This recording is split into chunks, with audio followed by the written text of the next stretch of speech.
జాబిల్లి కథలు. మద్దూరు అనే ఓ అందమైన గ్రామం.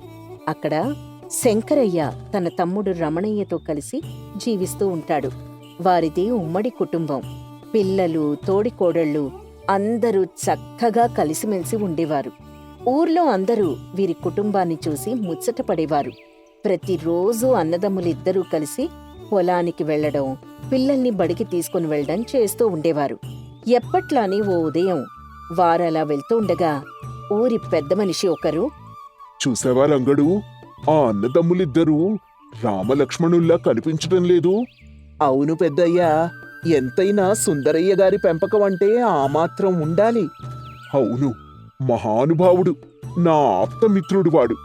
ఎప్పుడైతే ఆ ఇంటావిడ పోయిందో వాడు కూడా మంచాన పడ్డాడు.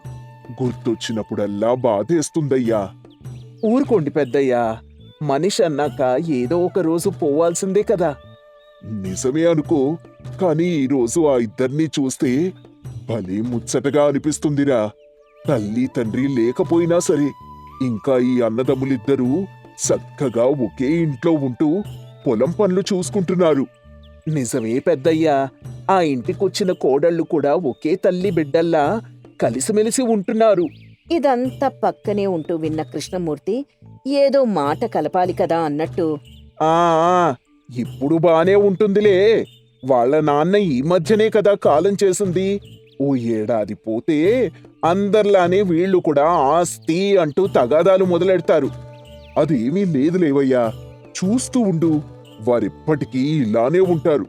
చూద్దాం చూద్దాం అంటూ కృష్ణమూర్తి అక్కడి నుంచి వెళ్ళిపోతాడు. అలా రోజులు గడుస్తూ ఉంటాయి. అన్నదమ్ములు, తోడికోడళ్ళు, పిల్లలతో శంకరయ్య ఇల్లు నిండుగా ఉంటుంది. ఓ రోజు రమణయ్య భార్య కమలతో పక్కింటి పద్మపిన్ని, అమ్మాయి కమలా, ఏం చేస్తున్నావ్? ఇప్పుడే వంటైంది పిన్ని. అక్కయ్యేమో గుడికెళ్ళింది, పిల్లలు బడికెళ్లారు, ఆయన బావుగారు పొలానికి వెళ్లారు. మంచిది మంచిది, పాపం ఇంటెడు చాకిరీ నువ్వొక్కదానివే చేస్తున్నావన్నమాట. అదేం లేదు పిన్ని, అక్కయ్య సాయం చేస్తూనే ఉంటుంది. ఏం సాయమో ఏమోలే తల్లి, మీ మావగారు పోయి ఏడాది కావస్తున్నట్టుంది కదా, మరి నీకు రావాల్సిన వాటా అవి వచ్చేశాయా? వాటా ఏంటి పిన్ని, అందరం కలిసే ఉంటున్నాం కదా. హ, పిచ్చి పిల్ల, ఈరోజు రేపు కలిసుంటారు, చాకిరీ చేస్తారు. రేపా పెద్దోడు మిమ్మల్ని రోడ్డున పడేయడని నమ్మకం ఏంటి? అసలే ఇంటికి పెద్ద దిక్కు ఎవ్వరూ లేరు. నీ కుటుంబాన్ని నువ్వు చూసుకోవాలి కదా. అదేమీ లేదులే పిన్ని, మేం బాగానే ఉంటాం. ఏదోలే అమ్మాయి, నా కూతురులాంటి దానివని చెప్పాను, ఇక నీ ఇష్టం అని ఆమె అక్కడి నుంచి వెళ్ళిపోతుంది. మెల్లగా కమల ఆ మాటల గురించి ఆలోచించడం మొదలుపెడుతుంది. ఎక్కడ వీళ్ళు అన్యాయం అయిపోతారో అని ఆ రాత్రి రమణయ్యతో, ఏవండి, నేను మీకో విషయం చెప్దామనుకుంటున్నాను. ఏమిటి? ఈ వేళ్లప్పుడేంటి? పడుకో. అసలే రేపొద్దున్నే పొలం మందు కోసం పక్కూరెళ్ళాలి. ఆ మీరిలా కుటుంబానికి గాడిద చాకరీ చేస్తూ ఉండండి, మీ వదిన అన్నయ్య హాయిగా ఉంటూ ఉంటారు. అబ్బా, ఏమిటే నీ నస? ఆ నాది నస. ఇప్పుడు అలానే ఉంటుందిలేండి. రేపొద్దున మీ అన్నయ్య మనల్ని ఇంటి నుంచి గెంటేస్తే అప్పుడు అర్థమవుతుంది మీకు. ఆయన ఎందుకలా చేస్తాడే? నువ్వు నీ పిచ్చి ఆలోచనలు. మొన్నటి వరకు మీ నాన్నగారున్నారు కాబట్టి నేనేమీ మాట్లాడలేదు. ఏమో, రేపొద్దున ఆస్తి కోసం తన బుద్ధి చూపిస్తే మన పరిస్థితి ఏంటి, మన పిల్లల సంగతి ఏంటి? ఎప్పుడూ లేంది ఏంటి ఇది? మా అన్నయ్య అలా ఏమి చేయడు, నాకా నమ్మకం ఉంది. నాకు మాత్రం లేదండి. మనం ఇక నుంచి వేరుగా ఉందాం. మన ఆస్తి మనకి రాసి ఇవ్వమని చెప్పండి ఆస్తి లేదు, ఏం లేదు, నోరు మూసుకొని పడుకో అని కోపంగా చెప్పడంతో కమల కూడా ఏం మాట్లాడుతూ, కాని ఆ రాత్రంతా దాని గురించే ఆలోచిస్తూ ఉంటుంది. ఆ మరుసటి రోజు శంకరయ్య తన భార్యతో, కాంతం, త్వరగా బయలుదేరు, పట్నం వెళ్ళాలి కదా. ఆ అయిపోయిందండి, వస్తున్నాను. అక్క, ఎందాక ప్రయాణం చెప్పనే లేదు? అయ్యో, మర్చిపోయానమ్మా, రాత్రే అనుకున్నాం అలా పట్నం వెళ్ళి 4 మంచి చీరలు తెచ్చుకుందామని. నాకు చెప్తే నేను కూడా వచ్చేదాన్ని కదా. అంటే పిల్లలకి బడుంది కదా, ఇద్దరం వెళ్తే ఎలా అని, నీకు కావాల్సింది కూడా నేనే తెచ్చేస్తాన్లే అని హడావడిగా వెళ్ళిపోతుంది కాంతం. దీంతో కమలకు ఇంకొంచెం కోపం వస్తుంది. ఆ సాయంత్రానికి కమలకు కావలసినవి కూడా వాళ్ళు తీసుకొనొస్తారు. అయినా సరే ఆమె కోపం తగ్గదు. దీంతో భోజనం సమయంలో కమల, బావుగారు, నేను మిమ్మల్ని ఒకటి అడగాలి. అడుగమ్మా, ఏమైంది? ఈ ఇంట్లో కొత్త కొత్త పద్ధతులు కనిపిస్తున్నాయి. ఇది నాకేం నచ్చడం లేదు. మీరేమో హాయిగా సేద తీరేవారు, మేమేమో ఇంటి పని మనుషులమా? కమలా, నోరుముయ్, ఏంటా మాటలు? నేను నిజమే చెప్తున్నాను కదండి. మీరేమో పొలంలో గొడ్డు చాకిరి, నేనేమో ఇంట్లో. ఇక వీళ్ళిద్దరేమో షికార్లు చేసొస్తారు. ఏంటమ్మాయి ఆ మాటలు? ఏదో ఇవాళ ఒక్కరోజు ఇల్లు అప్పజెప్పి వెళ్ళినందుకు. ఈ రోజు మొదలైంది, రేపటినుంచి కొనసాగదని నమ్మకమేంటక్కా? అబ్బా, ఆపండి మీరిద్దరూ. అమ్మా కమలా, ఏంటసలు నీ సమస్య? ఆస్తిలో మా వాటా మాకిచ్చేయండి బావగారు. మేమిక నుంచి విడిగా ఉంటాం. దానికి నేను ఒప్పుకోను. మనమంతా కలిసి ఉండాలి అనేది మా నాన్నగారి కోరిక. అయినా మా అన్నయ్య అలాంటివాడు కాదే. ఒప్పుకోకపోతే నేను మా పుట్టింటికెళ్ళిపోతాను. పోతే పో. రమణ, నువ్వు కాస్త ఆగు. అమ్మా కమలా, నాకు తెలిసి నేనేనాడు ఈ ఇంటికి అన్యాయం చేయలేదు. మీ అక్కయ్య కూడా నిన్ను తన సొంత చెల్లిలా భావిస్తూ ఉంటుంది. తనకంటే కూడా నీకే ఎక్కువ ధర పలికే చీరలు తీసుకుంది ఈరోజు. తనకి నువ్వంటే అంత ప్రేమ. ఊర్లో అందరూ మనం కలిసి ఉండడం చూసి చాలా ముచ్చట పడుతూ ఉంటారు. అబ్బో, చెప్పొచ్చార్లే. రేపు మేం రోడ్డున పడితే నవ్వేది కూడా అదే జనం బావగారు. అసలు నేనుండగా మీరెందుకు రోడ్డున పడతారమ్మా? నా తమ్ముణ్ణి అలా ఎలా వదిలేస్తాను? ఏమో, ఎవరికి తెలుసు. అయినా మీ మాయ మాటలు వినడానికి ఇక్కడెవ్వరూ సిద్ధంగా లేరు. రేపటినుంచి మేం వేరు కాపురం ఉంటున్నాం. త్వరగా ఆ ఆస్తి సంగతి కూడా చూస్తే చాలా మంచిది అని చెప్పి కోపంగా అక్కడి నుంచి వెళ్ళిపోతుంది కమల. శంకరయ్య, రమణయ్య, కాంతం, పిల్లలు అందరూ నిశ్శబ్దంగా ఉండిపోతారు. శంకరయ్యకు, రమణయ్యకు ఏం చేయాలో పాలుపోదు. ఆ మరుసటి రోజు ఆమె అనుకున్నట్టే ఇంట్లో విడిగా ఉంటూ ఉంటుంది. తన భర్తని, పిల్లల్ని శంకరయ్య వాళ్లతో మాట్లాడనివ్వదు. ఇంతకాలం చక్కగా కలిసిమెలిసి ఉన్నాం. ఎవరి దిష్టి తగిలిందో కాని వాళ్లలా విడిపోయి ఉంటున్నారు. రేపింకా మన పిల్లలకి కుటుంబ విలువలు ఎలా తెలుస్తాయండి? నిజమే కాంతం, నాకు కూడా చాలా బాధగా ఉంది. కానీ కొంతకాలం తప్పదు. ఏదో ఒక రోజు కమల అసలు నిజమేంటో తెలుసుకొని మళ్ళీ మన ఇంటికి వచ్చేస్తుంది. నువ్వు చూస్తూ ఉండు. ఏవోనండి, ఆ పిల్ల మొండితనం చూస్తుంటే అదెప్పటికీ అయ్యేలా లేదు. ఏం కాదులే కాంతం. పిల్లల బడికి ఆలస్యం అవుతుంది. చూడు చూడు, వాళ్ల సంగతి చూడు ముందు అని కాంతానికి నచ్చజెప్తాడు శంకరయ్య. రోజులు గడుస్తూ ఉంటాయి. కమల్లో మాత్రం ఏ మార్పు రాదు. రమణయ్య మాత్రం పొలంలో అన్నతో మాట్లాడుతూ ఉండేవాడు. అన్న పిల్లల్ని చాటుగా కలుస్తూ ఉండేవాడు. మెల్లగా ఈ విషయం ఊరంతా తెలిసిపోతుంది. అలా కొద్ది రోజుల తర్వాత ఊరి పెద్ద, ఏరా రమణయ్యా, ఏంట్రా నువ్వు చేసిన పని? అన్నని వదిలేసి వేరు కాపురం పెడతావా? అయ్యో, నేను కాదు బాబాయ్. కమల నా మాట వినకుండా మొండికేసింది. అయితే మాత్రం పెళ్ళానికి నచ్చ చెప్పుకోవడం తెలీదా నీకు? నేనప్పుడే చెప్పానా ఇదంతా మూన్నాళ్ల ముచ్చటే అని? నువ్వు ఊరుకోవయ్యా, పుండు మీద కారం చల్లినట్టు. మరి కాక ఇంకేంటండి, ఈ రోజుల్లో ఎవరు ఉమ్మడిగా జీవించేది? అది అస్సలు కాని పని. ఇంతలో అక్కడికొచ్చిన శంకరయ్య, ఎందుకు కాదు బాబాయ్, నేనున్నాను కదా. కమల మారుతుంది. ఖచ్చితంగా ఇంటికి తిరిగి వస్తుంది. అద్ది అలా చెప్పు శంకర. చూడు శంకర, మీ నాన్న ఉన్నంతకాలం మీరు చక్కగా ఉన్నారు. ఇకపై కూడా మీరు అలా ఉండాలనేదే ఆయన కోరిక, నా కోరిక కూడా. ఏం కాదులే బాబాయ్, మేం అలాగే ఉంటాం. మీరు చూస్తూ ఉండండి అని చెప్పి ఇద్దరూ కలిసి పొలానికి వెళ్తారు. అలా రోజులు గడుస్తూ ఉంటాయి. ఓ రోజు కమల కొడుకు వెంకట్ కాలికి పెద్ద గాయమవుతుంది. సరైన సమయానికి రమణయ్య దగ్గర డబ్బులుండవు. అయ్యయ్యో, ఎంత పెద్ద గాయం!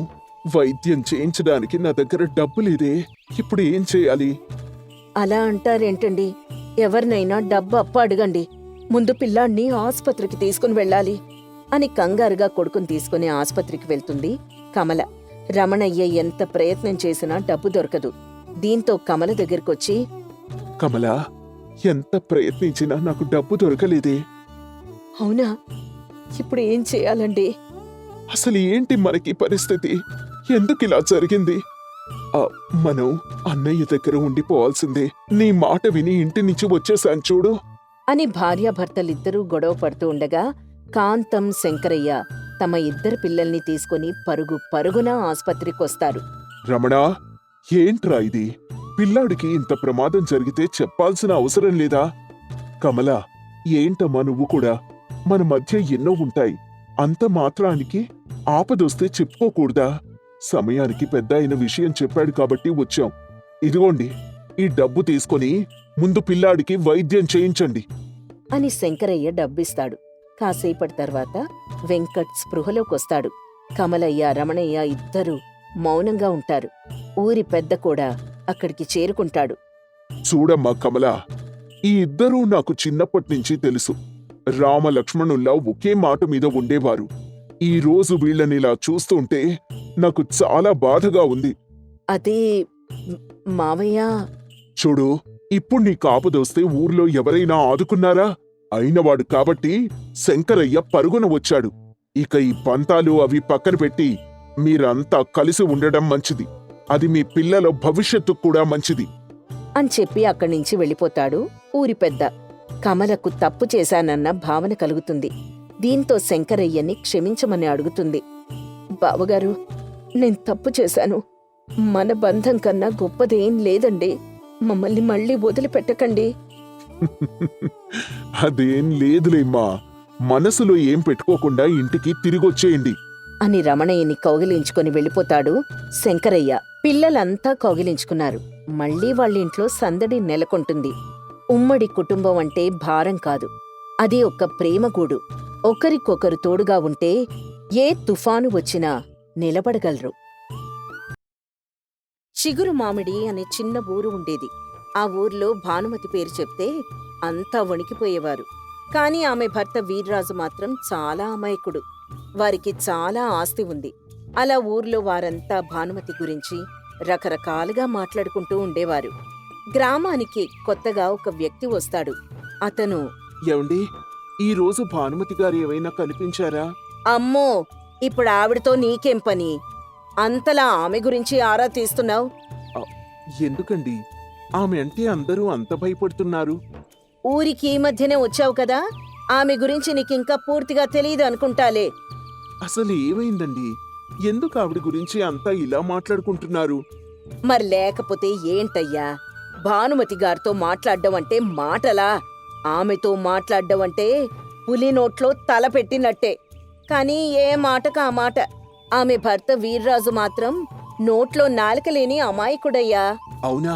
నాకు వారిని పరిచయం చేస్తారా? ఈ ఊర్లో పలుకుబడి ఉన్న వ్యక్తులు వారే అంట కదా.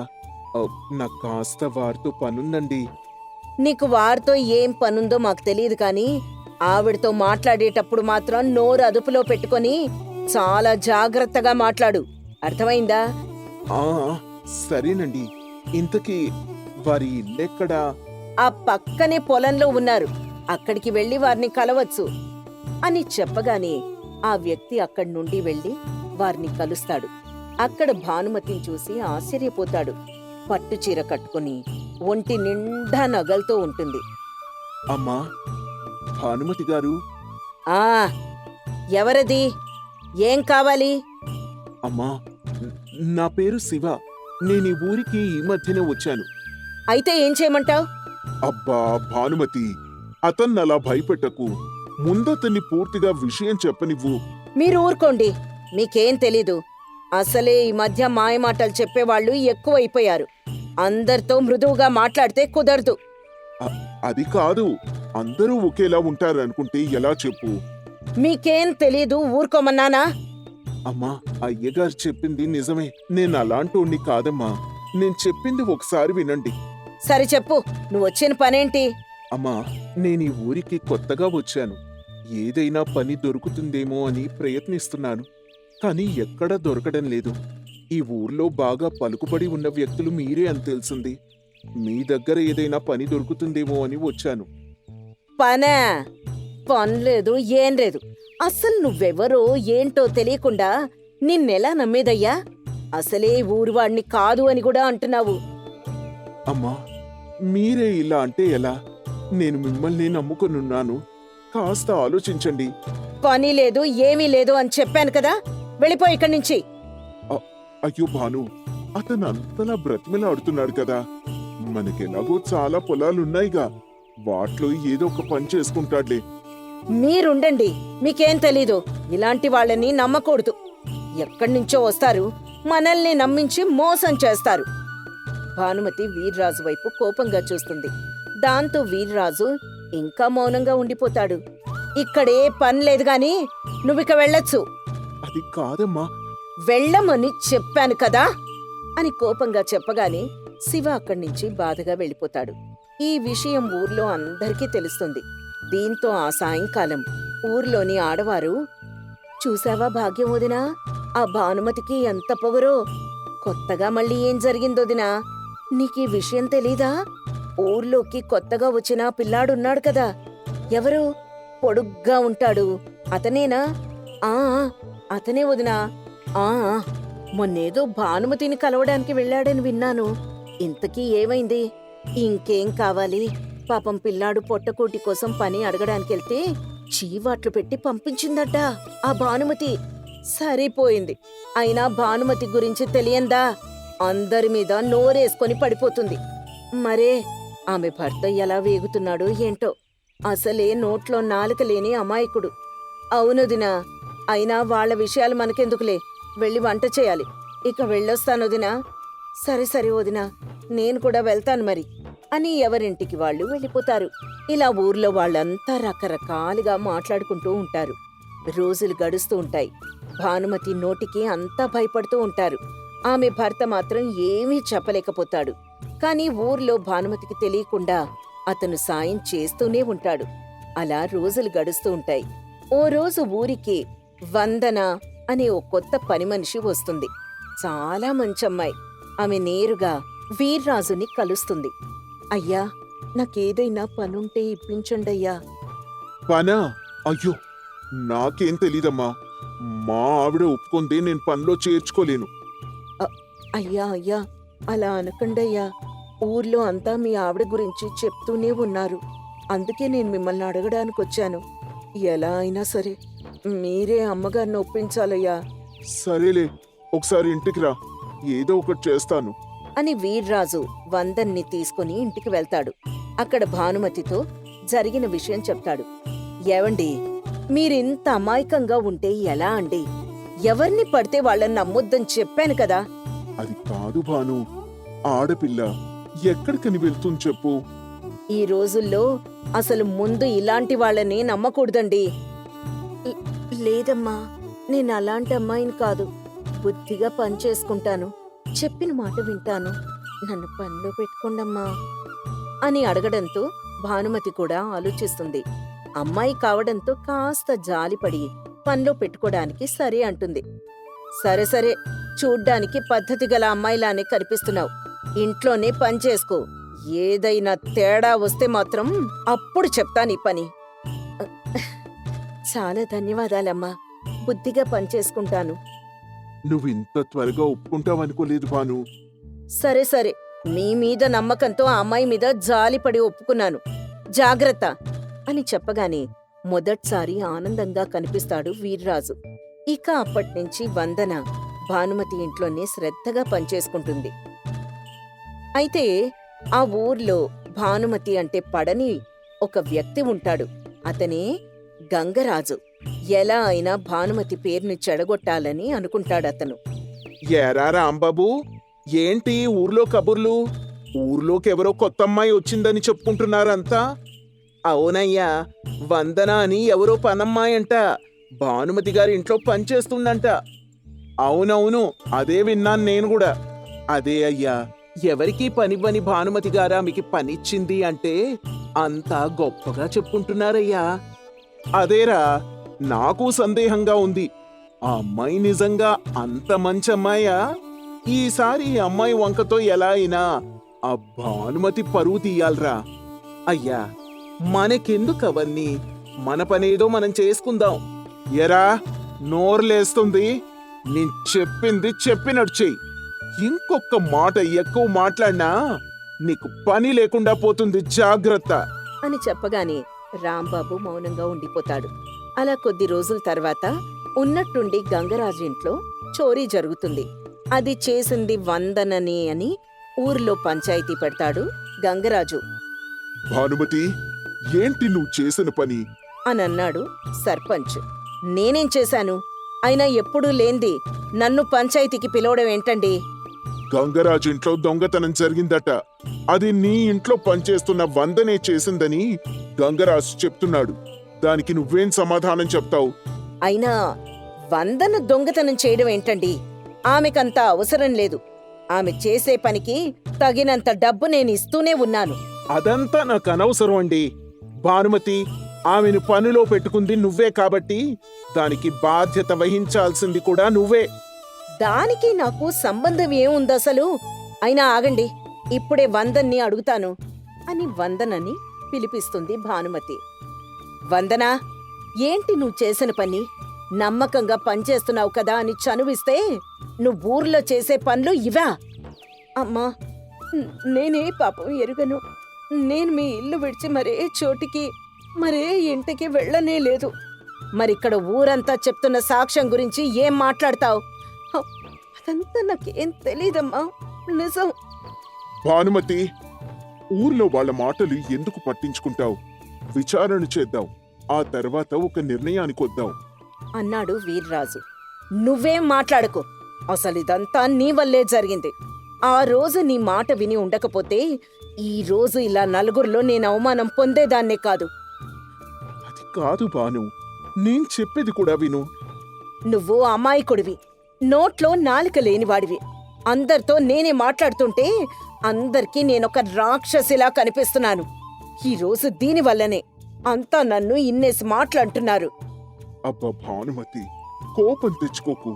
సమస్యకి పరిష్కారం ఆలోచిద్దాం అని వీర్రాజు చెప్పగానే భానుమతి మౌనంగా ఉండిపోతుంది. ఎప్పుడూ గంభీరంగా ఉండే భానుమతి ఇలా ఒక్కసారిగా మౌనంగా ఉండడం ఊరందర్నీ ఆశ్చర్యపరుస్తుంది. వీర్రాజు విచారణ చేపడతాడు. గంగరాజు ఇంట్లో ఉండే రాంబాబుని ప్రశ్నిస్తాడు. రాంబాబు, ఆ ఇంట్లో పనిచేసేది నువ్వే కదా? ఈ దొంగతనం ఎలా జరిగిందో నీకు బాగానే అవగాహన ఉండి ఉండాలి కదా? అయ్యా, నాకేం తెలీదయ్యా. ఆ రోజు నేను పక్కూరికెళ్ళాను, వచ్చేసరికి ఇలా జరిగింది అని చెప్పగానే వీర్రాజు సరే అని గంగరాజు కొడుకుని ప్రశ్నిస్తాడు. నాన్న గోపి, నీకు దీని గురించి ఏమైనా తెలుసా? అంటే అది అది అంకుల్ అని మౌనంగా ఉంటాడు. మరోవైపు నుంచి గంగరాజు గోపికి ఏమీ చెప్పొద్దు అన్నట్టుగా సైగ చేస్తూ ఉంటాడు. భయపడకు గోపి, నీకేమైనా తెలిస్తే చెప్పు. అంకుల్, అది మరి ఆ గొలుసు నా దగ్గరే ఉంది అంకుల్. మా నాన్నే నాకు అది ఇచ్చి దాచిపెట్టమన్నాడు. ఎంత పని చేశావు గంగరాజు? నువ్వే దాచిపెట్టి అమాయకురాలైన వందనను నిందిస్తావా? అన్నారు సర్పంచ్. అయ్యా, అది చచ, ఇన్నాళ్ళు నువ్వంటే ఒక గౌరవం ఉండేది, ఇప్పుడు అది కూడా పోయింది. అయ్యా, నన్ను క్షమించండి అయ్యా. ఇంకేం మాట్లాడకు. ఇక నుంచి నువ్వు ఈ ఊర్లో ఎలాంటి విషయాల్లోనూ జోక్యం చేసుకోవడానికి వీల్లేదు అని అతన్ని హెచ్చరిస్తాడు. అలాగే వీర్రాజు తెలివిని పొగుడుతాడు. ఊరంతా వీర్రాజుని మెచ్చుకుంటుంది. వీర్రాజు, నువ్వు అమాయకుడివని అనుకున్నాను కాని కాదయ్యా. ఈ రోజు నీ వల్లే నీ భార్య పరువు మర్యాదలు నిలబడ్డాయి. శభాష్. అదేం లేదండి, అది నా బాధ్యత అంతే. నన్ను క్షమించండి. ఇన్నాళ్ళు మిమ్మల్ని అమాయకుడని ఏవి నేను మాట్లాడనివ్వలేదు. నన్ను అర్థం చేసుకున్నావు భాను, నాకది చాలు. మరేం పర్లేదు. నువ్వు మాట్లాడితే ఒకటి, నేను మాట్లాడితే ఒకటా అని భానుమతి పరువు మర్యాదలకు భంగం కలగకుండా చూసుకుంటాడు వీర్రాజు. అలా ఊర్లో అందరికీ భయపడిన భానుమతి ఇప్పుడు తన భర్తని గౌరవించే మార్గంలో నడుచుకుంటుంది.